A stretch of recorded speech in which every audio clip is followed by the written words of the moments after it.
I suppose first and foremost, I mean, we're getting an awful lot of uncertainty at the moment with regards to what we can do and what we can't do. I know, obviously, with your role at Shelbourne, you were due to take charge of a team against Bohemians up at the AUL at the weekend. You're telling me off recorded there that was called off on Friday, obviously with new advice from the FAI. That must have been incredibly frustrating. Yeah, it is. And I think the problem is this kind of lack of clarity over pretty much everything. We look at the pandemic itself, the information we're getting, it's contradictory to say the least. And that's pretty much the same in terms of the football circles. We don't know where we stand with it. You can train with contact. You can't train. The training has to be no contact. The game is on, then the game is called off 24 hours. Before due kick-off, and then you have teams who are organised buses who are going to lose money realistically because you pay deposits on these buses and what have you. So it's just that lack of clarity and that lack of planning, which is kind of systemic of what happens within football in this country. And we would have thought that we would have been able to come together here now and come up with a plan. With an understanding that there was a second wave coming, but it just felt like the whole country after the first wave just said, yeah, that's sorted. Let's move on. Yeah, here we are, back again, and we're no wiser from the events where we should have been wiser. There was lessons to be learned, and we obviously haven't learned them. So at this moment in time, I can't tell you if the National League underage is going to finish. I believe they're waiting on instruction from the government, whatever the meeting comes from today. I believe if it goes to level 4, elite football can continue. That will include the League of Ireland underages, but if she moves up to level 5, well, then it's all shut down again. Do you think that this is, I suppose, excuse me, a knee-jerk reaction to what's kind of been happening in terms of the recent COVID cases within the Ireland squad? I think there was a potential one in St. Pat's. There was one at Bohemians and a few at Shamrock Rovers as well. Do you think that that's kind of the result, sort of a knee-jerk reaction result? Yeah, I'd agree with you there because, like I said, there's no planning. There's, I think we had Keith Long coming out last week asking for clarity why his team has to play and Shamrock Rovers get 3 games called off. What is the situation? What are the procedures in place for matches to go ahead, for matches to get called off? But it seems that there aren't any. And because there doesn't seem to be clear procedures in terms of, there's 3 or 4 questions they sent you that you ask, and that's not good enough. We have to have a procedure in place. And, if people's health are put on the line here, that's an indictment of how we're running sports in this country. But I think you're right. I think it is knee-jerk, but I think it's knee-jerk purely on the basis that we don't have a sufficient plan in place. And you know what? There's steering committees coming out the door up in that building in the FAI. Do you know what I mean? There's steering committees for the canteen, I think, at this stage. And, but we still can't come up with a plan. And, that's outrageous. And, we're not here to bash the FAI or any of the sporting bodies here. But we need a plan here, and you have to come up for it. And, you have enough people within these buildings. You have enough steering committees. You have enough information. You have enough scientific proof here to be able to put a plan in place. You've had a long time to sit over this. So just to come up and cancel matches 24 hours before they're due to play, that's just an indication that there's a clear lack of planning going on, and these steering committees are not doing what they're supposed to be doing. I'm sorry, and I'm not having a go here. This is just clear as day. So if we look at the incidences, this disease is very hard to control. That's clear. But League of Ireland clubs in general have been allowed play. They distinguish them as elite, for the want of a better description, even at the underage level. But I think this description as elite is because League of Ireland clubs, when you have this participation agreement, you are supposed to play all your games within an enclosed environment, within an enclosed ground. So every League of Ireland club, whether they're under 13s, under 19s, and everything in between, should be playing their games in an enclosed ground. Now, for this reason now, the likes of us up in the AUL, we monitor everybody who walks through the gate. We have our temperature checks everywhere. We have our track and trace procedures, whether that's on hard copy. We have online systems, the Open Play online system, to track and trace people. And so this is why I think the elite has been distinguished. So, we should be able to monitor it. So like the clubs themselves have done remarkable work in terms on ground level at the coal face of it. Now what they need is leadership. Now they need procedures. Now they need proper guidelines and proper constructive conversations relative to how we're going with this. And it's just not happening. And the consequence of that is what you've just seen last week, where all the games called off 24 hours before people were going to start their games, and we have clubs paying for buses and costing them the money that they didn't need to spend. Do you think that that the game or that Shamrock Rovers game against Derry should have perhaps gone ahead, or something should have been done beforehand so that it wasn't just 24 hours in advance? Yeah, well, you see, like this is what I'm talking about, a plan in place. There doesn't seem to be a plan relative to, how many League of Ireland players have been tested. We started off this back at the start of the season with 4 clubs, and they were all getting tested twice a week. Well, are they the only clubs that have had players tested? Is this testing system still going throughout the league in both divisions? Is it? I don't know. I couldn't tell you that. I couldn't give you the answer. So what I'm saying to you is simple, is that like if there's people's health are the most important thing here. We can get carried away that our league is getting, will we finish the league? Will we finish the FAI Cup? No, what we want to know is, will these players be okay? Will their families be okay? That's priority. That's first and foremost. Well, so if matches are going to be cancelled, what I want is what are the procedures that we've laid in place based on the lessons learned from this pandemic since it came to us in March? What are the lessons we have learned? What are all these steering committees doing to put these plans in place? What are they doing to communicate this to all the clubs? What have they done? I've got very to little, no communication, and that's the God's honest truth. As someone who's headed the academy up in Shelbourne, we're constantly chasing our tail. We've put all our own procedures in place. We have a group of volunteers up there who have done monumental work, and that's the truth, and absolutely monumental work. And I'm sure that's going on in other clubs. But what we need is guidance, and we need leadership, and that's lacking at the moment. So I can't tell you, was it right to call the Shamrock Rovers match off? Was it right to make Bowes play? Was it right to call the Galway games off? I don't know, because I don't have the procedures, and I don't have, I don't know how to go with this, to be honest with you. I don't know what the FAI's thoughts on it are. And Stephen, so you're being the head of Shell's academy. Like, you have a lot of different leagues. So you have your Electricity Underage League, but you also have your Women's National Leagues and your DDSL leagues all under the one roof in Shells. So when going back to that talk about elite and non-elite, so how does that compare? Like, you can have DDSL teams training in the AUL with your League of Ireland and your Women's National League teams, but then one will go out on a weekend to play a game and the other won't. Well, now it's no one's playing a game. But before, like, how did you deal with that? Like, teams like training for the sake of just training. Like, was there frustration? Yeah, it's very difficult, but it's a double-edged sword, because I think everybody would agree that the mental health of young people, especially young people, is really important. So to be able to take them into a training environment, to take them outside and put them into a structured training environment, it's good for the kids. That's first and foremost. So we're delighted that we're able to continue to train. But obviously the work that goes into that is huge because of the track and trace that we have in there, because of, we take the temperatures. We do an awful lot of stuff in terms of COVID. We're very aware of what we're doing there. It's really important that we get buy-in from the parents also, that the parents understand they're not allowed to go and watch their children the way they used to. There's certain areas they have to stay within the complex, but the kids are loving the training. Now, this does go back then to matches. What is the situation with matches?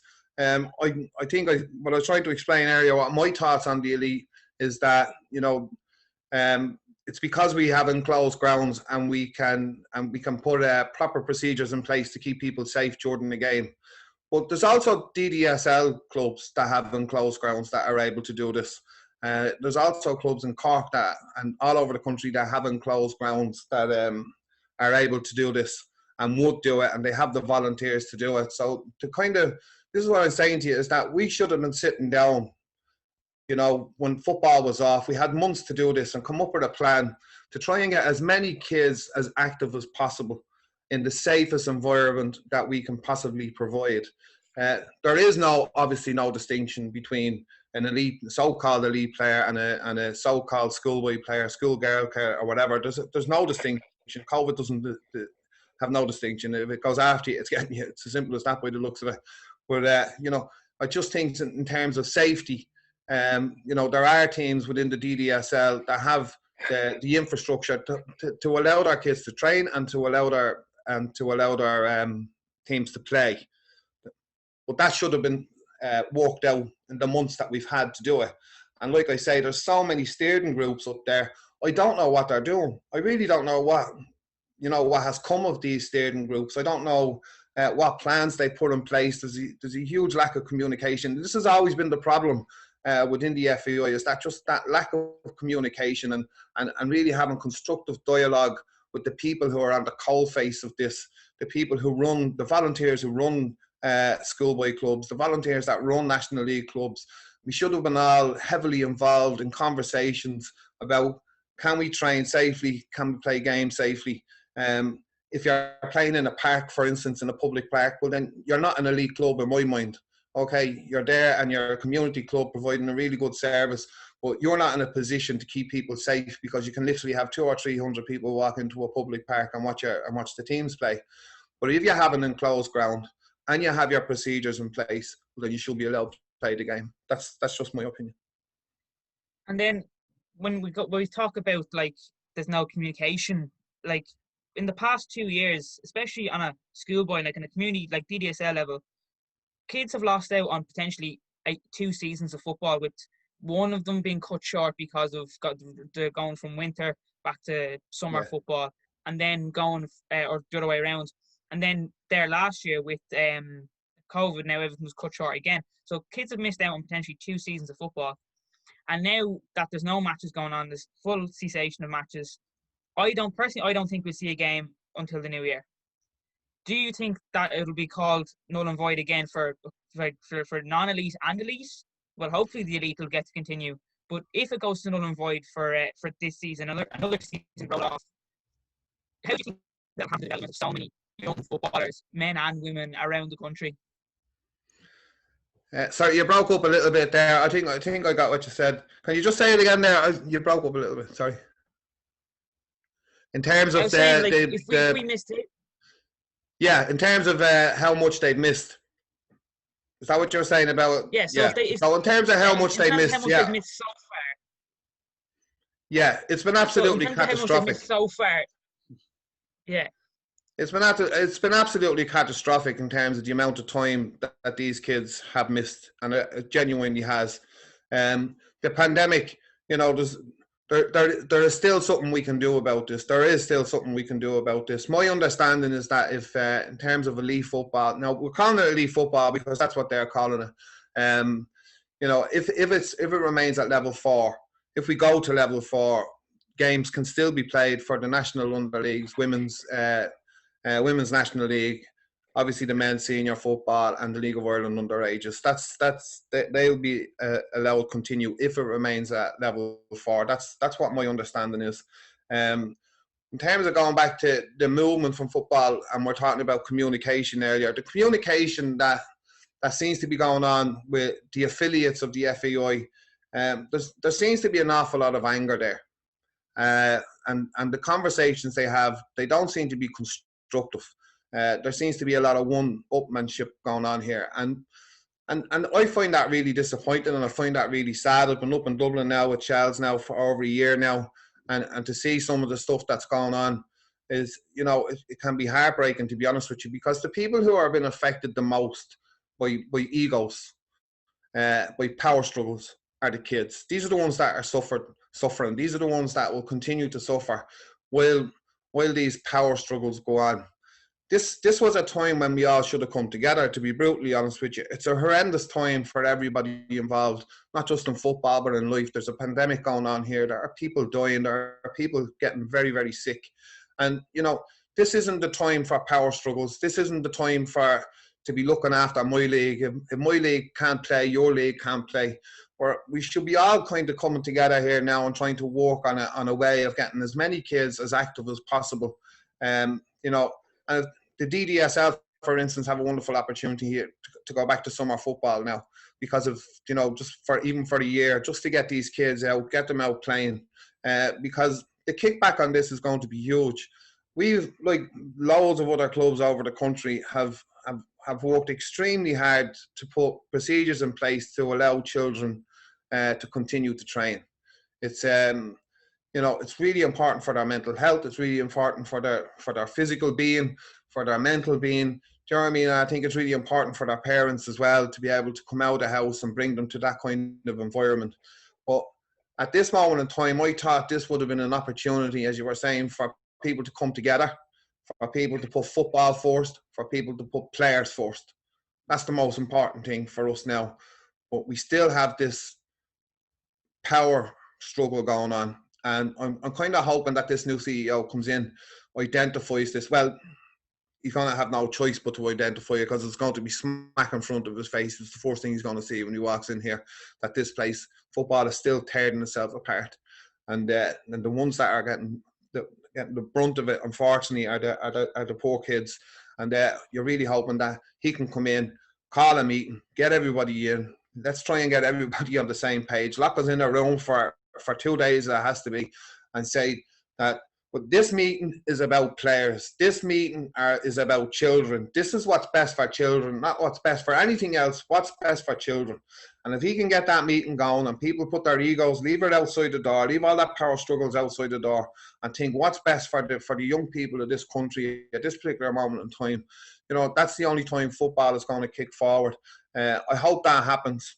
But, I just seen there's a couple of people intent on not allowing that change, and that's unfortunate. But, all we can do is cross our fingers, hope for the best that this fella comes in and makes a real difference. And apart from those kind of power struggles you were talking about there, and the apparent lack of communication from within the FAI, do you think that it's maybe, I suppose, the FAI are maybe stuck between a rock and a hard place when it comes to trying to make those decisions, when at the very highest level in government that they don't really know what's going on? That we've had this kind of level system that this is supposed to be living with COVID, but it seems to be anything but at the minute. And anytime, like when we went to level 3, Dublin took on level 3 plus a couple of other bits, and it just doesn't, the lack of clarity from the very top is a little bit confusing there. So might it be a case of them stuck between a rock and a hard place with this? No, it shouldn't be, because I think politics across the world, there's a unique lack of leadership across the world. I think if you look at the really big guns, some of the people that are running these countries are absolute gobshites. How they've managed to get there, it's really sad. You look at Trump and you laugh at him, but then you're saying, Jesus, that boy can put his hand on a button and blow the whole world up here. How have we got to this stage? Same with the other mads are over in England, So you look at it, and we look at the people who are running the countries, and we look at the egotists that are running our country as well, Dan. Do you know what I mean? The problem here is that, if you look at the government here, who are they taking the information off? Who are the people with the science? Who are the people with the background? Who are the people who know? Who are the people at the coalface? Neffet. Okay, so what will they do with them? They'll ignore them. Okay, so that's what we do with them. We ignore them. They know too much. So, what we have to do is we have to try and stay in government. I have to try, and I'm going to be Taoiseach again now in a few months. So I'm going to have to make a man look thick so I look great when I go in there. And these are all the games that are getting played, Dan. These are all the games. And meanwhile, back at the corral, we have thousands of people picking up this horrendous disease. We have people going into hospital, going to ventilators that may not come out of that hospital. God forbid they do. Please, God, they do. And this is the kind of leadership that we're going in there on. So So for what I'm saying to you, the FAI shouldn't be dependent on a group of egotists up there, but unfortunately, it's an ecosystem, isn't it? It's not an ecosystem, it's an ecosystem. Those with the biggest egos seem to be in the most power, but they're not the right people in power because they're not making decisions for the right reason. Like I'm saying to you, the FAI, they don't need the government to tell them. They have thousands upon thousands of people on the coalface here working in football in this country and have been for years. Really good people who have been ignored for years that they can go to for advice. They can ask them for advice. They can ask them, what do you think is going on here? How can we do this? They haven't done that. So if they want to use the government, okay, especially this particular government, with these two boys running it, two cowboys running it at the moment, let's be honest. You know what I mean? If they're who they're waiting on their advice from, it's no wonder there'll be no football for the next 6 months. You know what I mean? And it might sound a bit harsh there, but you'd have to be really frustrated with some of the stuff that's going on. And this is an FAI that we've all waited for.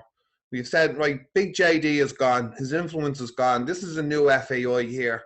Let's get the whole culture. Let's change the culture of what was going on here.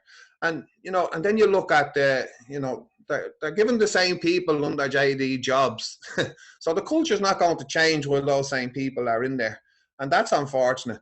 You know what I mean? So I don't know what he's going to do, the new lad Hill, when he comes in. But, he has a big job on his hands to change the culture of that.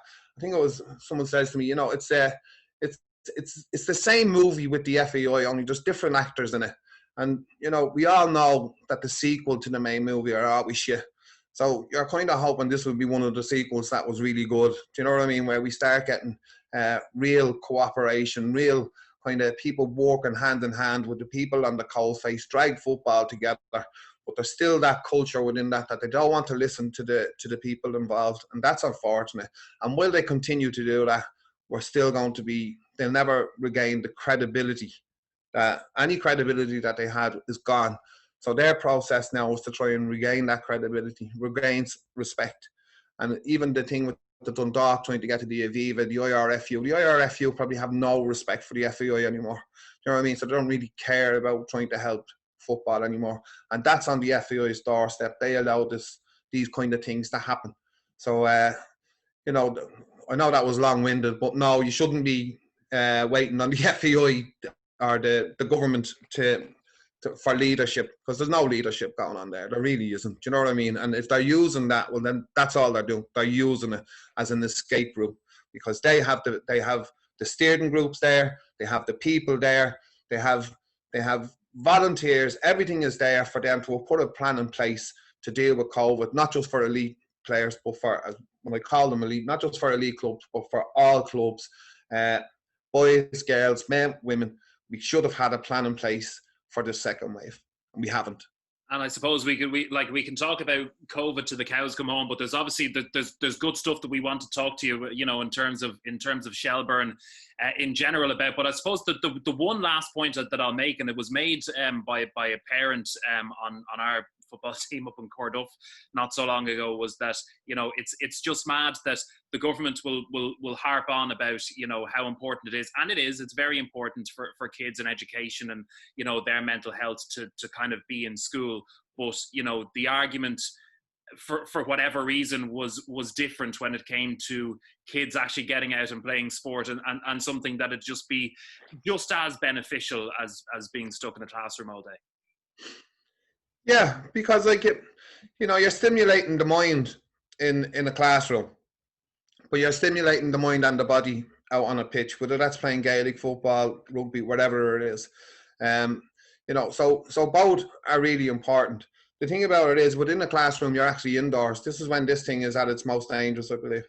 Whereas outdoors, it's less likely to, so for them to continue to put 40 kids in the classroom and 100 kids on a bus going to these classrooms, and then to stop this activity outside where there's only 22 players out on a pitch that's 120 yards long and 100 yards wide, to stop that from happening makes no sense. And then put them in a classroom of 40 people. It makes no sense. And this is what I'm saying. We have to stop making this stuff up as we go along. We have to stop making this stuff up because, there's agendas to it. There's an agenda to keeping the school open.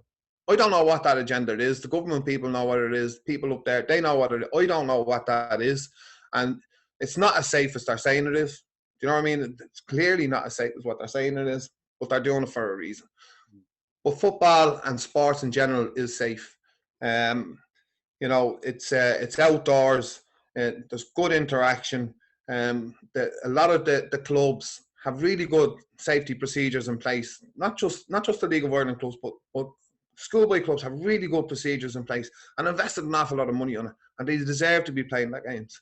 So, and that can be a stick you can use to beat the FAI with, because it is correct that if they're going to put 40 kids in a classroom, there is absolutely nothing stopping 22 kids getting out onto a football pitch. However, where it could fall down is if they're playing in a public park and you have 300 people who decided to congregate on that park. That's where the issues lie. And that's where planning could have come in with DDSL teams, even sharing grounds with their neighbour teams that don't have it, just to get the kids to play. This all could have been done. This all could have been sat down and it could have been worked out. All the demographics of it, all the safety procedures, this all could have been done just to try and sustain football and sports in this country for all the kids. But it wasn't done, because they were waiting for our great leaders up in government, who also haven't a clue what they're doing, for them to come down with advice. And this is why we're in the mess we're in now. Well, we just have to, I suppose, wait and see what happens. But I suppose you mentioned there a while ago that that you're a year involved in Shelbourne now, so you're up and down from Cork to Dublin quite an awful lot. Tell us how you've sort of settled with that role as head of youth development there. I was with Cove Ramblers for quite a while, and we were taking a lot of players. We'd be using an awful lot of young players within the senior team, all talented players. But there was quite a lot there where the basic elements of the game hadn't been bestowed on them, in my opinion. It was the basics. There's a lot of players these days who would talk the behind off you on what a 4-3-3 is and what they know all the systems that play inside out, absolutely, but they wouldn't have the ammunition to be playing it. And I thought that was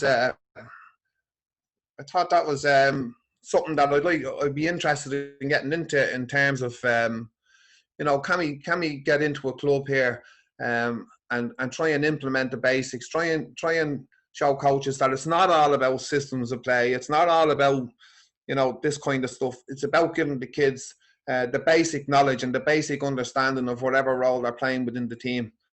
So the Shelbourne thing came up, and it came up at a lovely time just after I'd left Ramblers. Obviously, my brother Stephen Henderson is there. He's in charge of the football there. So I had a good conversation with Dave, and they were very interested in getting that kind of stuff up and running. And so I had a good chat with him and Dave O'Connor and Stephen Mulhern, Alex Barrett. These are the people that are in charge of the senior football and the academy, and we had a good chat. And we put a plan together, myself and Bar Sullivan. We put a plan together, a development plan. It was 100 pages. There was a lot in it, but we wanted to kind of put stage development within the football club, starting at SSG, moving to teens, and then going over to the League of Ireland. So we had a kind of a centre of development, a centre of excellence, and a centre of high performance. And then, I was able to bring people like Ken Kiernan in, who's been absolutely massive for us. John Moore would have a huge history down in Belvo. We're lucky to get John in. Brian Cassidy has come in now as lead coach for the small sided game. So we implemented this kind of structure of the centre of development was just that, development, the technique of the players. The centre of excellence then will be putting that technique within a system of play, and then the centre of high performance then will be our older DDSL teams and our League of Ireland teams. So it was a structure, thanks to the volunteers in the club, the coaches there bought into it. It took a bit of time, I won't lie that, it took a bit of time to get the buy-in. We're coming on board now. Kieran Quinn has run out a technical programme for us there.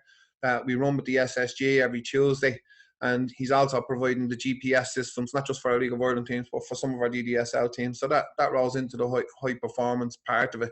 So while it started out quite small, it's now turned into something that's really positive. You know, we've a lot of really good procedures in there. Now, it's going to take 2 or 3 years before we really get any benefit out of it. But the club, the likes of Steve Mulhern and Alex Barrett, these people, you know, are driving it and giving us the support that we need. And, you know, along with the coaches that we have there, we have serious mentors there. Luke Bourne from the senior team, Gary Deegan from the senior team, Dean Delaney doing our goalkeepers, Damien Duff is there, Paul Skinner, Dave Henlow. You know, these are people who have a huge history within the game and a huge name within the game. So not only are they coaching there, but they're mentors there for our younger coaches who are coming through the system. And that's really important. And we'll be rolling out more stuff during the year now in terms of coach education. And we're bringing in, you know, like the goalkeepers are getting goalkeeping specific training at the moment. So we'll be rolling out a new format now where the centre forwards will be getting the same, midfield players will be getting the same, centre halves and fullbacks will be getting the same. So it's all been really positive, but you're not going to see the work, obviously, because of what's happened now, Dan, in terms of, you know, the games are called off. We don't know if what we're doing is working now because, you know, it's just so uncertain and it's always in the back of the mind. It's a very surreal feeling around all sports, I'd imagine.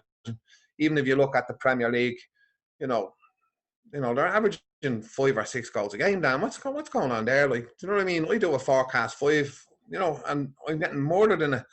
You know, Spurs are 3-0 up and then they draw 3-all. You know, Liverpool getting beaten 7-2. Everything is not as it should be. You know, it's a bit mad, to be honest with you. But it is what it is. And, you know, but we're trying to continue to do the things off the pitch. But like we were saying earlier, you always want to see if what you're doing is working on the pitch. But for the large majority of this year, we haven't been able to see the benefits of that yet. But we'll keep going. And it must be like a massive, massive advantage to you as a club to have coaches who are continuing to play and who have played at the highest level, like, and coached at the highest level. For example, Damien Duff, that must be a massive addition to the Shells Academy, like coming off the back of winning a 9 in a row record season with Celtic into Shells, like straight, and he's working with the Ireland team as well. That must be huge for the club. It's phenomenal, right? He wouldn't be one for telling you many jokes out, Damien, to be honest with you. You know, he's you know, but my God, he's focused, right? He's really focused and he demands really high standards. And when we were going into the club initially, before Damien came, like, we had kind of identified that the tempo in our training sessions across the board wasn't probably what they should be in terms of the intensity, in terms of the ball retention, ball work. Do you know what I mean? We kind of identified that fairly early. But then Damien comes in, and then if you just watch one of Damien's training, if you actually only watch one of his training sessions, you walk away knackered. Such as the intensity and the quality that he demands. It's ongoing and it's ongoing. And that is invaluable for our coaches. So if any of our coaches haven't went and watched a Damien Duff training session at this particular moment in time, they probably shouldn't be in coaching. And that's the truth. Because, you know, you'd learn so much. Not just from the drills that he does, but it's just the information that's given it and the standards that he holds people to. Sometimes his standards are you know, right up there. He thinks he's managing a full-time professional team. Do you know what I mean? Which is great. But he has to understand that these kids, you know, they're coming from school and they're doing all this kind of stuff, you know. But in terms of what he's delivered, it's been absolutely magnificent. And, you know, with him, he's there. People can go and talk to him. He's not up his own arse as you would expect some of these boys to be. He's actually, you know, although you can go and you can talk to him and you have a constructive conversation and you will walk away from that conversation having learned something. And that's invaluable. I'm in this game a long time. I had a conversation with him there the other night for about half an hour, 35 minutes. And I walked away thinking, yes, that was actually brilliant. I was actually delighted with the conversation I had with him because of the learning of just talking to him. Do you know what I mean? So he's been brilliant. But the likes of Gary Deegan, do you know what I mean? Gary's, you know, captain there for the club. He's come in, he's helped our under-19s. Lukey Bourne is there, you know, and the information that he gives current players. These are current players coming into young lads. You know what I mean?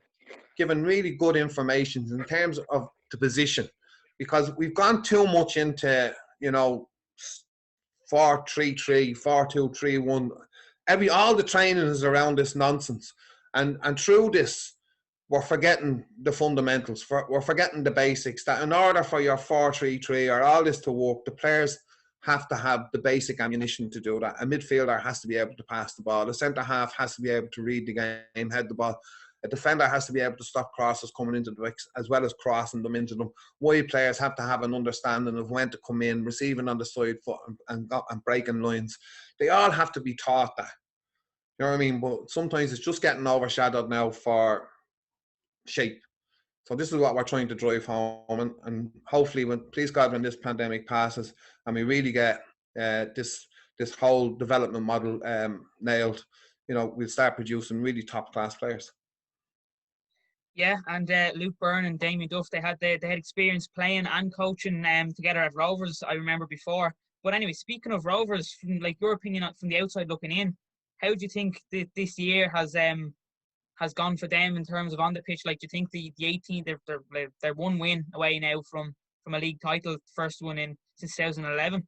So do you think the 18-game season suited, or if it was a full season, you still think they would have run away with it? You see, that's too hard to call. The fact is that it is an 18-game season, and you can only judge them on the season that was put in front of them. And the fact is they've been phenomenal.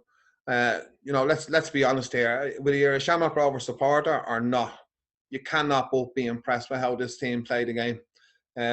Huge credit to Brad's and the coaching staff there, because they come under pressure. They've been there 3 or 4 seasons now. They were put under pressure, but they had a project, a genuine project. They had a process, a genuine process.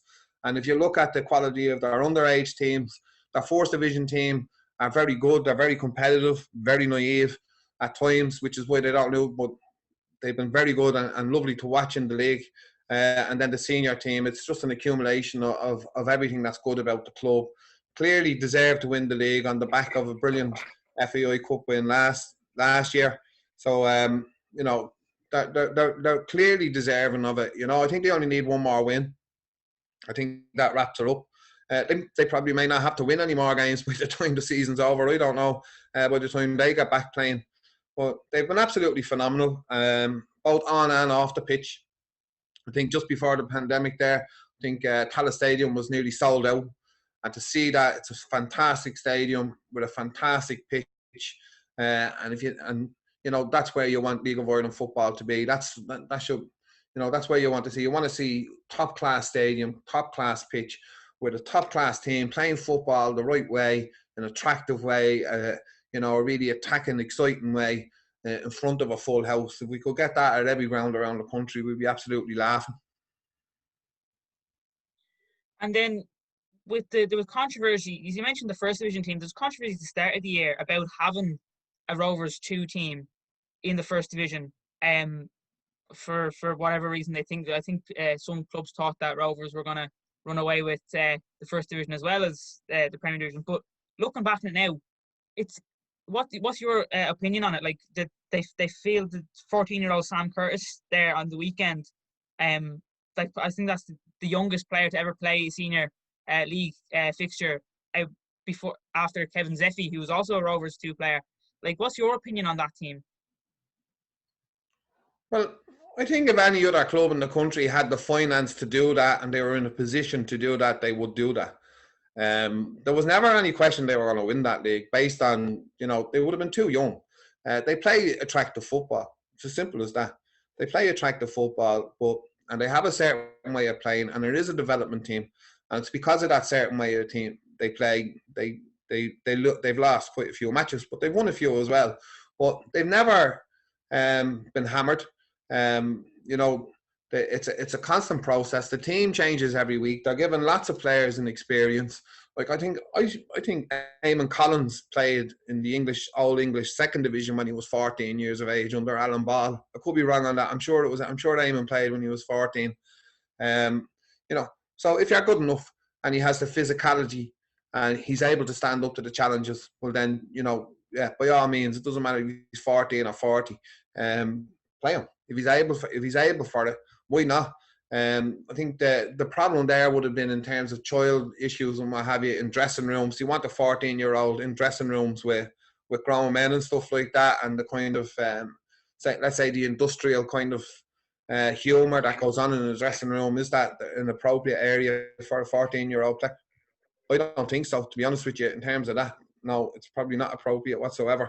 But I don't think they're actually getting changed in dressing rooms now. I think they're in and out of the ground.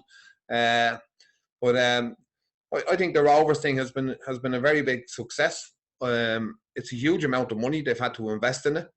They had a great win last week against Athlone. How would Athlone feel about losing to a Shamrock Rovers team with a 14-year-old in it? What kind of effects will that have on them? I don't know. But I don't know if this is going to continue. I don't know if this is their plan to continue. If it is, good luck to them. Will other clubs try and do it? I don't know. But I would like to see, say, a team from Kerry in the league, to be brutally honest with you. I'd like if we're going to be a National League of Ireland, we should have representation from different counties. And I believe Kerry have a really strong base down there now. Billy Dennehy's down there managing their under-19, so there's a good background of football down there. I would have liked to have seen a Kerry team come in, say, instead of a Shamrock Rovers 2 team. I would have liked to have seen that, but it's still no problem with Rovers having a second team in there. And then as well, just in terms of the season, there'll probably be some people within League of Ireland circles who would be, happy with the fact that the league title probably isn't heading towards Oriel Park this year, that there has been a sort of a break from that over the last couple of years. You've got Bows who are cemented in to finish second and a real toss-up for third place there. I know Shelbourne doing extremely well. They've picked up 6 very valuable points when it's mattered.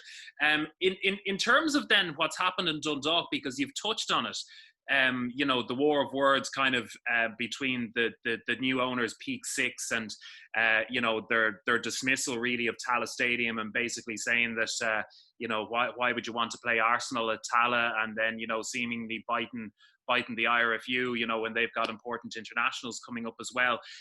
There's also been the thing around how they've approached the league, and how maybe the new management team have approached the league around obviously the European qualification is a massive thing for Irish football, but the fixtures before and after to make 10 whole changes in league fixtures, was it showing a bit of disrespect to the league?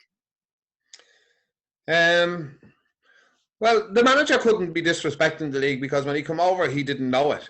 There's clearly, if you look what happened under Vinnie Perth and some of the stuff that was coming out, that's horrendous. The interference that was going on there with Vinnie, that I spoke to Vinnie, and some of the stuff you just throw your hat at it. Like, do you know what I mean? It just wasn't right.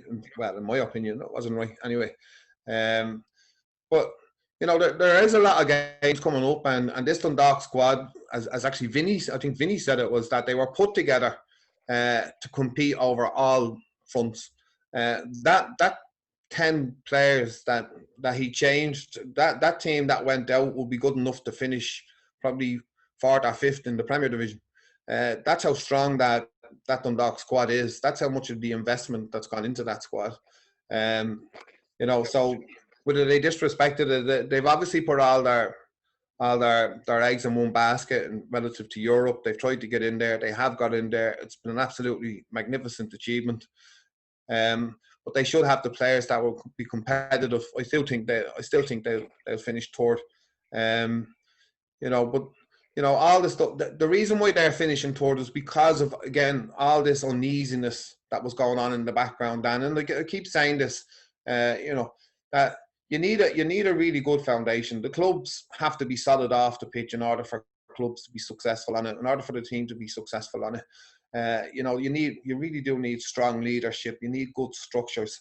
You need good foundations, and then the team can feed off all that. But when it's completely the opposite, and you have that chairman, seems like a strange, seems like a character. Let's say he's a bit of a character, But like, how serious are this Peak Six crowd? Do you know what I mean? Let's be honest. Oriel Park is probably dilapidated at this stage. Let's be honest. And how can they turn around and criticise a magnificent stadium like Tala while they're sitting in this place out Oriel Park? She's she's such a historic stadium, but she needs to be lifted. Why are they not putting their time, their energy, and their money into building a new stand there, and and showing Dundalk Football Club off? You know what I mean?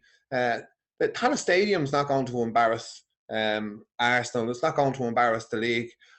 What's going to embarrass the league is that our champions don't have a ground they can play a game in. That's the real embarrassing part here, and that's on him.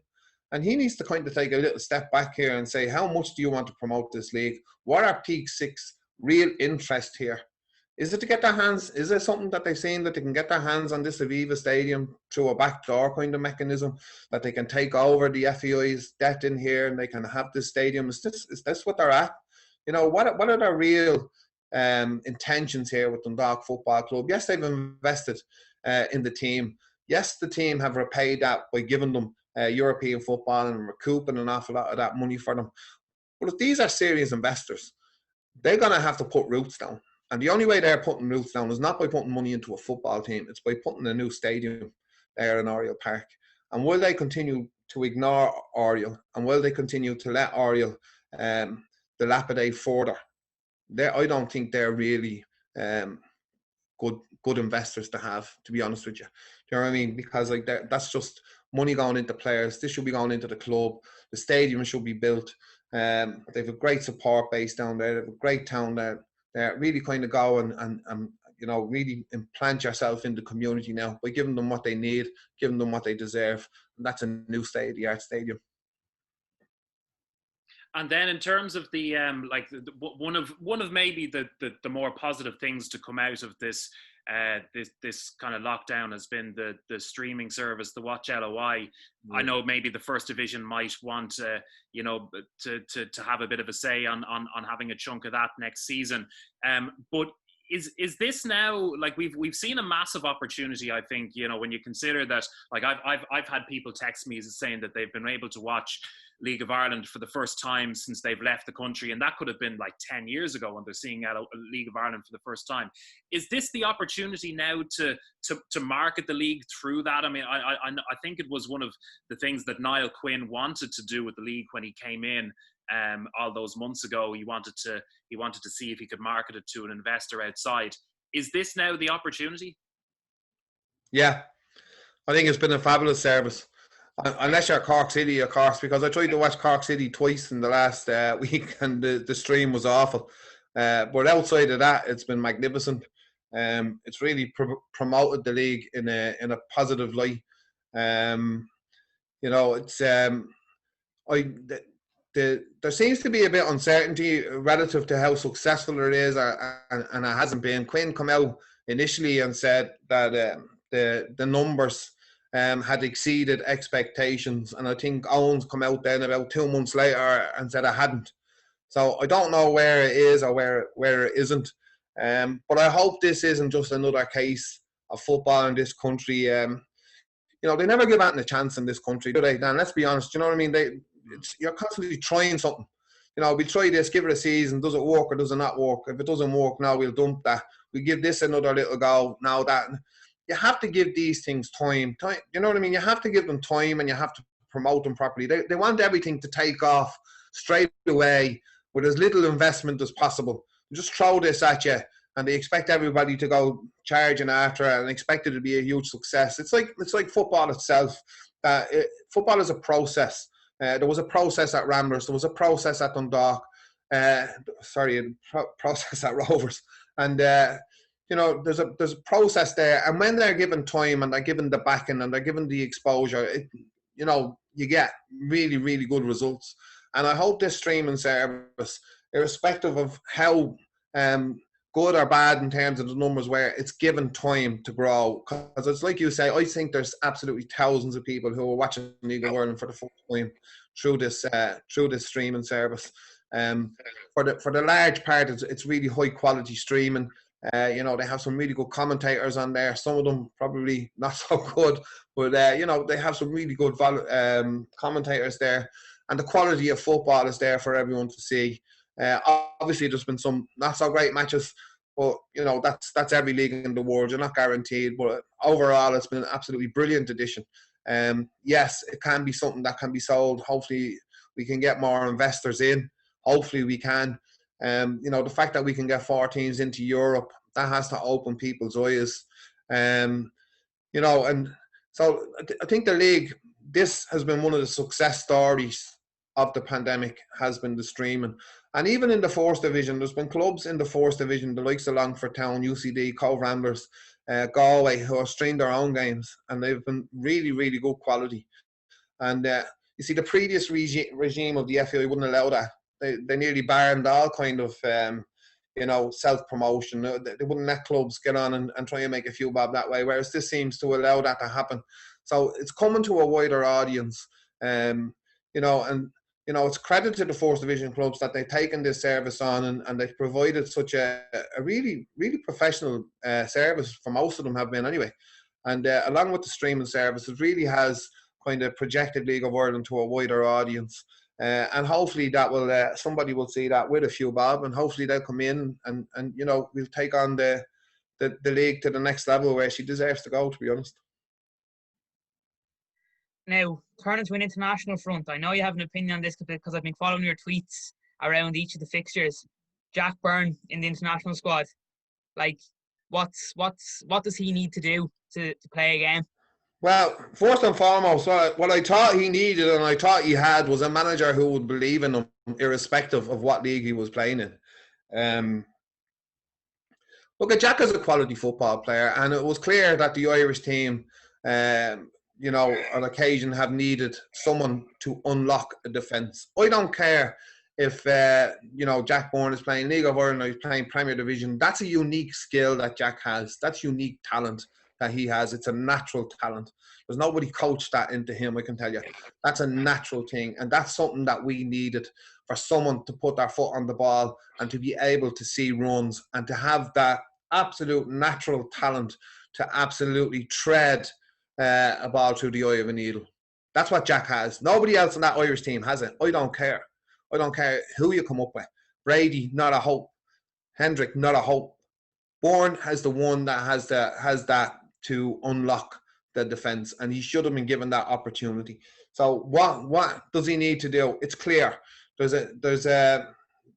gonna have to go away, and that's sad. I think that's sad, to be honest with you, that he's gonna have to go away, get on this magic airplane over to a championship team, or go off over somewhere in Europe, and then they give him a game because he doesn't have Shamrock Rovers beside his name.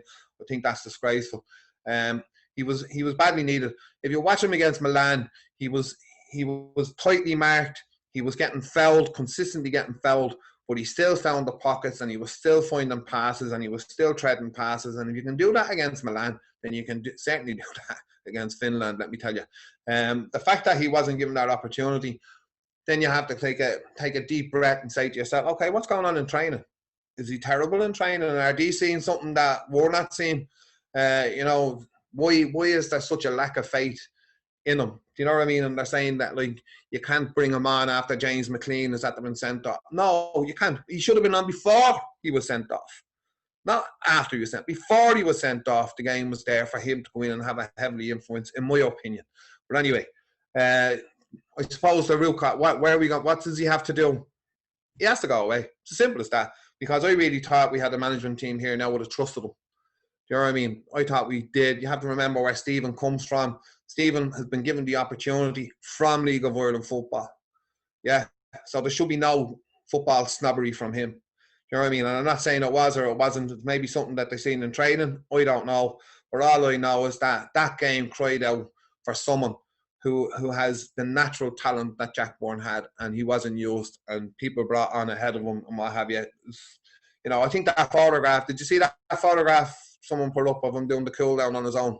Yeah, the only player not to get a run out, yeah. You know what? Yeah. I swear to God, I was sitting at home and my cup of tea nearly went through the window. For whatever reason, I just felt annoyed. I did. I don't know why. I just felt annoyed that, someone as talented as that, and people say have their own opinions. And Jack, I'm just talking about my personal opinion. My personal opinion is that the man's a superstar. He's a superstar here in Ireland, and he could go off and be a superstar somewhere else. And he could certainly have done something different to what any other Irish player had a few opportunities that he wasn't given. Anyway, there you go. Yeah, I suppose, like, the fact that he was the only outfield player that was unused in that game from that photo. But yes, we were hit with all these COVID cases and players were missing, Stephen called up Shawnee Maguire and Darrell Horgan, two players who came from the league, but wouldn't, like you said, get their call up until they went away. So, and they got played ahead of Jack. Like, they weren't even in the original plans. Like, when you say that Jack needs to go away, is that we do say it's a sad reality, because you look at it now. Stephen came from the league. We looked at him and we're like, okay, right, here's the opportunity now. You're going to get more players made in Ireland playing for Ireland. Like, are we still at that stage now where the league isn't at that high regard that you're going to have to go away to Championship, League One, League Two, Premier League before you even get a look in? Well, like my big thought was, why did you bring him into the squad in the first place? Why is this kid in the squad in the first place? You must have seen something in him that would suggest to you that he can make a difference for me. You know what I mean? You don't bring him in as, you know, a League of Ireland player to keep the League of Ireland heads like myself happy. You know what I mean? I was happy to see him. Okay, there's not loads of players in the League of Ireland that are up to international standard. Let's be honest. Let's call a spade here. Let's be honest here. Bourne is at this level, can go in and do something magical. Nobody's saying start him from the start. Nobody's doing that. They're saying that this is a kid that can come on and make a difference. And if you don't believe that, don't put him into the squad. And don't embarrass the young fella the way he was embarrassed that night. You know what I mean? I felt for the young fella that night, because that's not how we should be treated. And then you hear ex-League of Ireland players going on and kind of defending them not coming on. I'm saying, hang on a minute, will you cop on? You're going to course there. That's not right for you to be coming out and saying that. This is one of the kids that, you know, that genuinely does deserve a chance from the League of Ireland to play international football. And now, the only thing what I'm saying to you is that they may have seen something in training. I don't know. As it transpires, Jack is now sick with the COVID. Was that having some kind of effect on him in training? Was he not training up to standard and all that kind of? I don't know. Do you know what I mean? But I would have been very frustrated, and it does seem even now that it is the case that in order to play for the Republic of Ireland, this football snobbery will continue. That while you continue to play for League of Ireland football, you're not going to get a chance at full internationals, and that's sad. That's sad. Yeah, well, you say that, like, he's only 24 years of age, so he's got time on his side now. Let's hope that this recent window doesn't impact him too much in his passion and his drive for making international squads. But based off that last window, and even going back to the window beforehand, do you think this Stephen Kenny plan, do you reckon it's worth waiting? Or do you reckon it's worth waiting for to see the players come to light a bit more in the future? Do you reckon it's worth the wait? Oh yeah, 100%. Yeah. I think Stephen, Damien, and I think the lads have done a really good job there.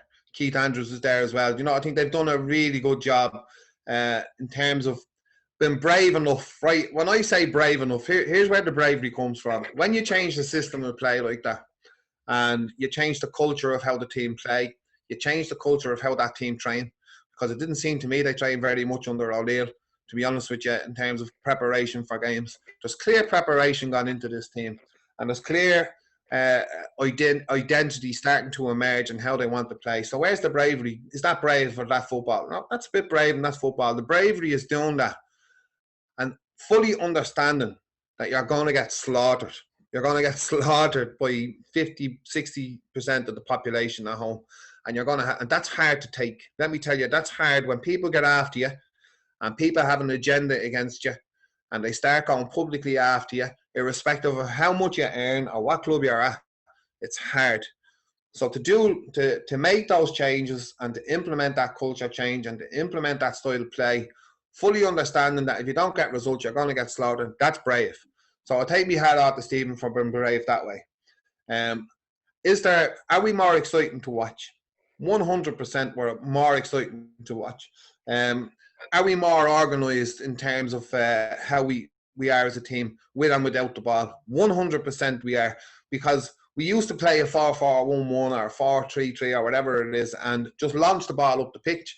And the players very rarely come out of their position to get back organised. So we were this organised little compact unit all over the pitch all the time. Here we go, we're going expansive, and now we're coming back in, and we're getting back in, and there's huge work rate. The high press is a joy to watch, and some of the combinations that is going on in the final third, you know, I enjoy that. I look forward to that, and it's something I actually stopped looking at the Irish team. I thought they were horrendous. I hated the way managers were constantly criticising the standard of player that we have, that we can't play football because we don't have the players to do it. And here we go. Haven't won a match yet, but are you telling me now that we don't have the players to play this? Of course we have, because we're playing it, and they're doing it, and they're doing it well. Are they going to do it better? Of course they are. Where are we getting let down at this moment in time? We're creating chances, but we have the weight of the world and the weight of the nation on those players' shoulders for them to score a goal, especially for Stephen Kenny. Do you know what I mean? You can nearly sense the anxiety in the players when they see the goal. I'd say that goal just shrinks to a small-sided, five-a-side goal when they're in front of it at this particular moment in time, because that's what everybody's focusing on.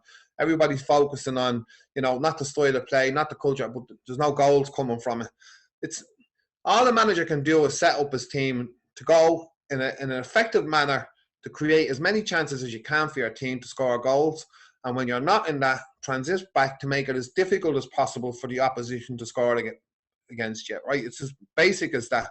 And what Stephen and the lads have done there, they have created a system of play that makes chances. Now, players aren't taking those chances. So this is why I'm saying what the boys are doing in terms of coaching culture, in terms of the system of play. This is really brave, and it's worked, and it's working well, and it's going to get better. Now what we need is a few heroes. We need a hero to come out from wherever, whether it's McGoldrick, whether it's McLean, whether it's Ida, whether it's Parrott, whether it's Robinson, I don't know, whether it's Maguire, but we need a hero to start emerging. It's going to start scoring goals and putting the final piece of the jigsaw together, because we're creating the chances.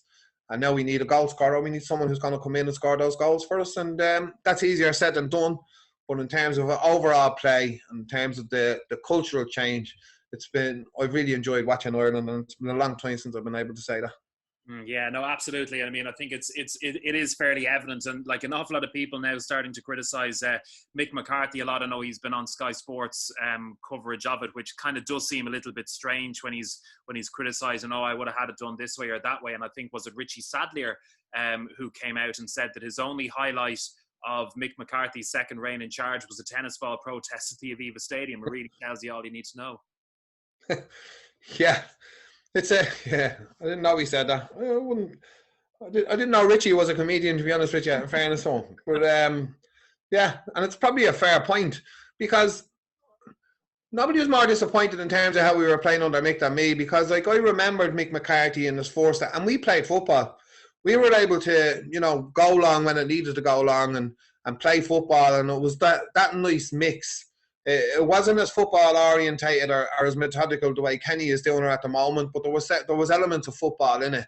But we just seemed to go very direct under Mick again, and it was back, you know, to old school, ball up the pitch and then with crosses into the box and that kind of stuff. You know, so it was a strange one. It was a strange one to hear, but you know, he's entitled to go. I can't imagine Mick McCarthy is very happy in terms of how this all played out. Been manager for, you know, it's like Leo and Mihal there. You can be the Taoiseach for 6 months, then I'm having it for 6. You know, this kind of, it's mad. It's just madness. Do you know what I mean? I don't know where this nonsense comes up from, but there you go. That's what I had. So yeah, you know, Mick was in a position there. If he has to see, you know, there's huge changes in terms of how that Irish team are playing, in terms of how they're trying to score goals. They're not making chances, they're creating chances. You know, it's real methodical in how they're doing it. Players are still getting familiar with how Stephen wants them chances to be created. It's not just wide players whipping balls up. They're coming in off the line and they're looking for little combinations to actually pick people out. And even if you look at, you know, Connolly there, Connolly was in a position there to put a lovely one across for Horgan, I think it was, for a side foot in, you know, and then there's good running movement going off the ball. But some of our, you know, we have centre forwards playing on wide spaces, and by nature, centre forwards are quite selfish. So by and large, they're ignoring the good movement, what's going off them, and that's something that's going to have to be fixed. That when you know, if you're going to play centre forwards in wide areas who are going to be coming in off the line, they have to be made more aware that, you know, we give you as much kudos for creating this goal as we will for scoring this goal. Do you know what I mean? And you know, this selfishness just has to go out of them, and then more goals will be scored, I hope. And very lastly, what I want to ask you is, you know, obviously we've seen it in the UK, we've seen it all over the world. You know, this whole thing of no crowds in stadiums. We don't know where we are in terms of vaccines, and you know when that might be safe to allow them in. I know the IRFU, what was it? I think 2 months ago they came out and said that, or no, sorry, not the IRFU, the FAOL. I think the IRFU sort of said something similar, that they wouldn't be able to. You know, continue going, that they were going to make millions and millions and millions in losses that would just mean having to cut players, and you know, professional rugby and professional football would be in jeopardy, and blah blah blah. In terms of the whole fans and stadiums thing, sort of where are you with that? You know, it, like, obviously I think we're a bit far off from maybe seeing, you know, 50,000 people in the Aviva again, but you could still do it safely, as you're starting to see in different places around Europe with smaller crowds allowed in. What's your own sort of view on that? I think Gary Rogers a few weeks ago put up an unbelievable picture. It was a fantastic picture of a socially distant crowd at a Waterford game and a GAA match where there was literally about 1,500 of them on top of each other, 1,000 of them on top of each other. And it showed social distance in the stand. It showed all the spectators had masks on them, and it was really good. And just to hear the noise of the crowd, it was great. I do believe, again, I'm going back to that, you know, stadiums are one of the few places that you can actually have social distance in. It's actually an environment where it can be really safe for people to attend football games and maintain the 2 meters and to wear the face mask, even if it's outdoor, to continue to wear the face mask. It can be monitored in terms of coming through the turnstile, in terms of track and trace. The temperature checks can be done. This can be all done really well in stadiums. Even some of the stadiums we have here, you know, even in Oriel Park, you'd be able to do it. You know what I mean? But you know, so I'd love to see them back. I think it's an integral part of them coming back. The problem is, in relation to some clubs, most clubs, I'd imagine, is that, you know, the season ticket holders, you know, the crowds, in order for clubs to be able to make money, they have to allow more people in than they have season ticket holders in order for them to have money. You know what I mean? If we're talking this on a financial perspective, that like if say Shamrock Rovers, for instance, you're allowed to have 2,000 people socially distant around Palace Stadium, that's very doable. But if these 2,000 people are season ticket holders, they're not going to be able to get any extra revenue by foot traffic per se. You know what I mean? So it would be great to get crowds back into the stadium in order to generate the atmosphere and what have you, and create that kind of match day experience again for both players and supporters. But in terms of a financial perspective, you know, you'd have to look at what are the amount of people that are going to be allowed back in. You know, the likes of, say, Galway, if Galway are allowed to bring 500 people into Terryland Park or Eamon Park, and they have 300 season ticket holders, well then obviously the 300 ticket holders are going to be part of that, but they will be able to make extra revenue by the other 200 footfall that will be able to come through the gates. So it's a balancing act of getting crowds back in, getting them back in safely, and then trying to get enough people in that it's not only as safe, but it's capable potential for the clubs to make money. It's going to be huge because our clubs cannot afford another season of no people in their grounds. They just cannot afford another season of that. I don't know how well the streaming is going. I don't know. I really don't know. I don't know how much money they're going to make out of it. I don't know, can clubs, you know, get more in terms of sponsorship because of the streaming service now, because of, you know, in the key areas, the hoardings and the stand, Can they get extra revenue in for that? You know, I don't know, but we have to come up with some form of solution to get people back into matches safely, but also make sure that the amount go in is sufficient for clubs to make money, and it doesn't just cover season ticket holders. Okay, well, listen, that's brilliant, Stephen. I really appreciate the time you've taken today to have a chat with us. I know there was an awful lot of questions I had kind of put to you earlier, questions and topics. I think we've got through them all fairly well. Best of luck with everything in Shelbourne. Hopefully, we won't see too much of a restriction later on tonight, and hopefully, at some stage in the future, we might be able to talk to you again. Thank you very much, lads, and best of luck with the podcast. It's brilliant. Well done. Thanks very much, Stephen. All the best. Cheers. See you, lads. Take care. Yes, Stephen. Thanks.